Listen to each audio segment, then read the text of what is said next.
Hello friends, మేము ఈరోజు friends వాళ్ళ ఇంటికి అయితే భోజనానికి వెళ్తున్నాము. చాలా రోజుల నుంచి వాళ్ళు పిలుస్తున్నారండి. అస్సలు మాకు వీలు పడట్లేదు. పిల్లలు ఇంటికాడ లేరు, హాస్టల్లో ఉన్నారు. మా సార్కి మీటింగ్లు అవి అనేసి అస్సలు వీలు పడట్లేదు. చాలా రోజుల నుంచి వెళ్దాం అనుకున్నాము, అస్సలు వెళ్ళలేకపోయాము. ఈసారి పిల్లలు వచ్చారు, అందుకే ఈసారి కుదిరింది, వెళ్ళిపోతున్నాము. మేము వెళ్తూ కార్లో మా పిల్లలు మేము జున్ను గురించి మాట్లాడుకుంటూ వెళ్తున్నాం ఫ్రెండ్. మార్గ మధ్యలో మళ్ళీ పండ్లు అయితే తీసుకున్నాము. ఎవరింటికైనా వెళ్ళేటప్పుడు మనం ఉత్త చేతులతో అయితే అస్సలు వెళ్ళాం కదా. పండ్లు అయితే తీసుకున్నాం, ద్రాక్ష పండ్లు, వాటర్ మిలన్ అయితే తీసుకున్నాం ఫ్రెండ్స్. ఇంకా వాళ్ళ ఇంటికి వచ్చాము ఇప్పుడే.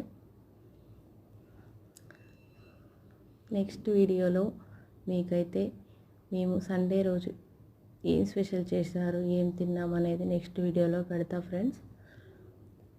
మా వీడియో కనుక నచ్చినట్లయితే లైక్ చేయండి, షేర్ చేయండి, సబ్స్క్రైబ్ కూడా చేసుకోండి ఫ్రెండ్స్. ఓకేనా? బాయ్ మరి.